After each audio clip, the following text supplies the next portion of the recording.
men are not allowed to have preferences, standards, and boundaries. Oh, Like, yes, look at the men vitriol. are totally are allowed. so allowed to have preferences. The shaming language has been through the roof. It's insecure. It's controlling. The P word, like it's been almost crazy. Like the degree to which you're trying to, what's the term?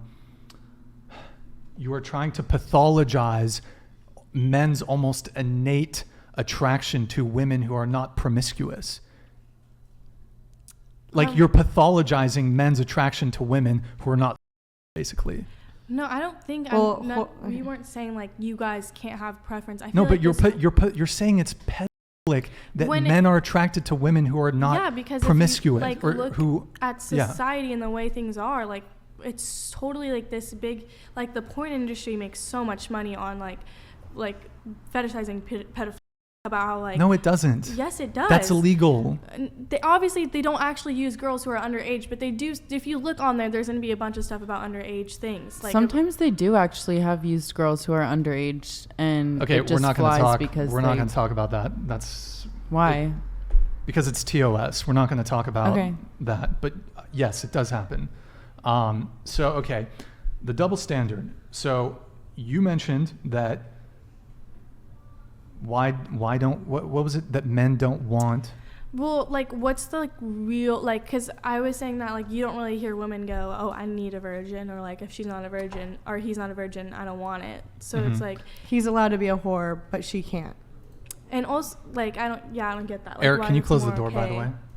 For the guy to be a whore, but for the women to be like very pure. Okay, well, so there's a few things. So first off, me personally, if a woman's standard is, hey, I don't want to date a guy who's promiscuous. I don't want to date like a guy who's a player. I think that's totally fine. I don't have a double standard there. I think it does happen to be the case that generally speaking, women care far less about body count than men do.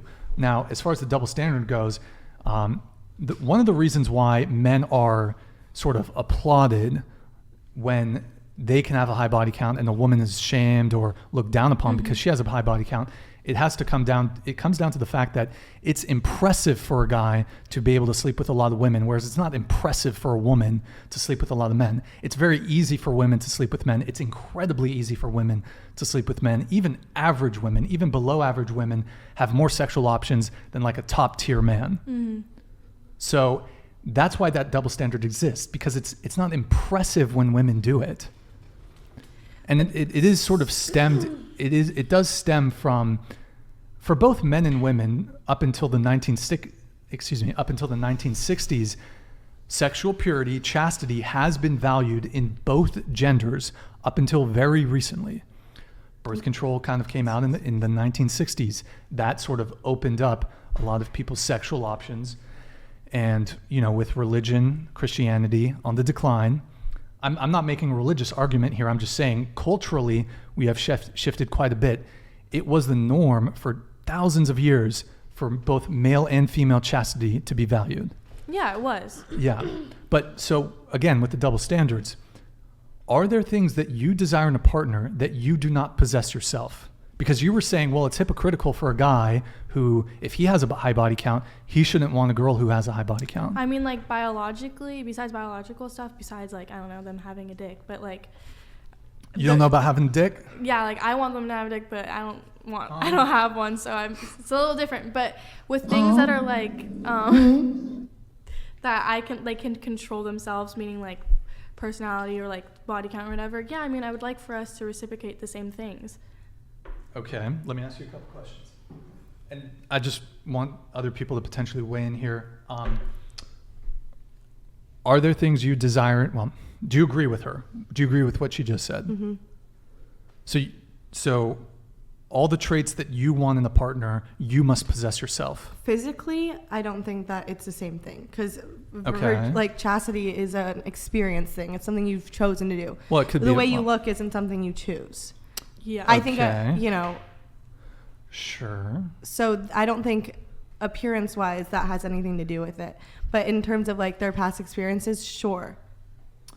Okay, so you kind of, I mean, the way I was going to attack this was, women want men who are tall, yet they are not tall themselves. Well, see, yeah, that's. But there's more. I have more. I'm tall. Huh?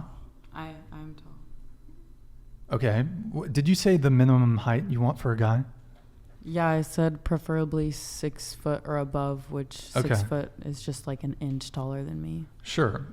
But you're 5'11", you're quite tall. However, generally speaking, most women are attracted to tall men, yet they are not tall themselves. That is you desiring something in a person, which I would say someone's height is far more superficial than someone's body count. So there's that.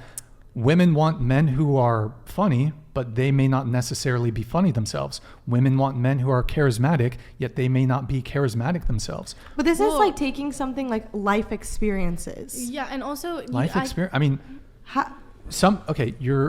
if you're promiscuous, that says something about your values. Why?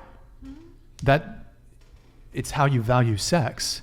If you're promiscuous, sex to you, you've decoupled intimacy from sex to some degree. Mm-hmm. You view sex as sport. It's just sport fucking. Mm-hmm. Whereas some people view sex as this intimate thing that they want to have with someone within the confines of a monogamous relationship. And it's fine if you want to do casual sex. That's fine if you want to do that. But it is a metric with which some guy might want to disqualify you. I mean, and if you you're said promiscuous. devalue you. Devalue you? Yeah, you said there's less value for people who are more promiscuous. I don't think that's quite what I said, but what do you mean? I think a lot of these people, these men you talk about who want virgins, see women with a higher body count as less valuable. I've heard those words. Okay, so you're talking so there's a sexual market value, relationship market value. So value in the sense of not your value as a human being, not in that sense, but in your value on the dating marketplace. Like you have. Okay. The guy who works at Starbucks, who's average looking, has less value on the dating marketplace than does Henry Cavill. Yeah. Or like a really attractive guy. And you might say, Brian, that's wrong. Okay. If you want to be politically correct, fine. The reality is that there are certain people that are more attractive than other people. Mm-hmm.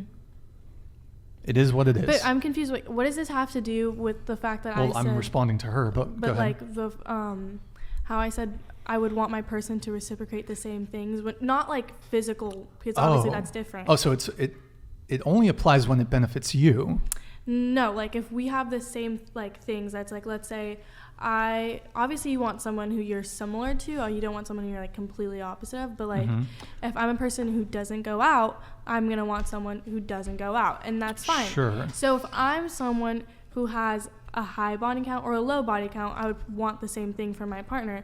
How is that like wrong? Like, and how is that's that a double like, standard? And it's a double standard for the guys to be like, oh, well, I can have a high body count, but you can't. I mean, obviously there's some girls out there who would love that and will take it, but I'm just saying for me, I wouldn't do it. But I guess what I'm trying to say here is that there are things that you possess